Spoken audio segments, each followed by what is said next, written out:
আশিস মাঘে গাহে তব জয় গাথা জনগণ মঙ্গলদায়ক জয় হে ভারত ভাগ্য বিধাতা জয় হে জয় হে জয় হে জয় জয় জয় জয় হে।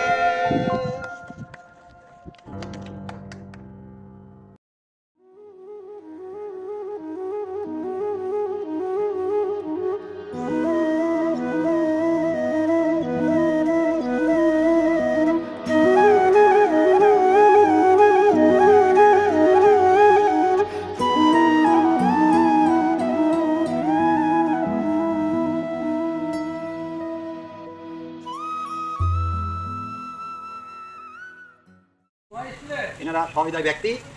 এই যে আমাদের দেশ শিশু বিশেষ চাহিদা সম্পূর্ণ ভাইদের বোনদের জন্যে যে এত বড় চিন্তা ভাবনা নিয়ে যে আমাদের স্কুলে আমাদের তো মানে এনারা যা ইয়ে দেখালেন যে আমাদের বোধহয় 2-3 দিন হয়ে যাবে।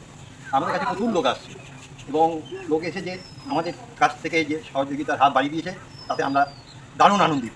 আর আমি এনাদেরকে বলবো, সবাইকেই বলছি আমরা, যে শুধু আমরা একা নয়, এরকম অনাথ মানে যারা খেতে পায় না, একদিন এর আগে আমাদের জানেন আমরা খেতে পাই না।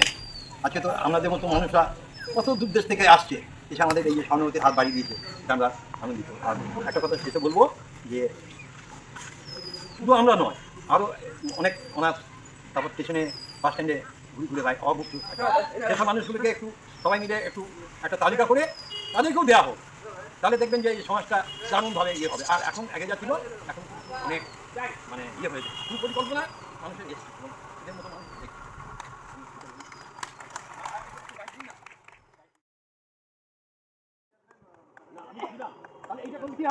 জানুয়ারি প্রজাতন্ত্র দিবস এই ভারতবর্ষের সংবিধান গৃহীত হয়েছিল 1950 সালে। আমাদের দেশের একটি বিশেষ দিন এবং এই দিনে আমরা যার সামনে দাঁড়িয়ে আছি তিনি মানুষকে শিখিয়েছিলেন ভালোবাসতে।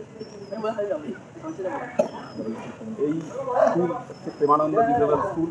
এই স্কুলে যারা গোয়াইতে কাটোয়ায় বাচ্চাগুলো খুবই মানে সরল শিশুর মতো, এদের পাশে এসে দাঁড়াতে পেরে, স্বামীজির আদর্শে অনুপ্রাণিত হতে পেরে এবং আমাদের দেশের এই বিশেষ দিনে এই ক্ষুদ্র দান আমরা যতটা পেরেছি আমাদের তরফ থেকে আমরা চেষ্টা করেছি। আমাদের সুদর্শন যে সংগঠন আছে সেই সংগঠনের যিনি মেন হোতা ঋত্বিকবাবু, তিনিও আমাদের সঙ্গে রয়েছেন এবং আমরা এই সংগঠনের তরফ থেকে এসে এই বাচ্চাদের পাশে এসে দাঁড়াতে পেরে আমরা নিজেদের ধন্য মনে করছি।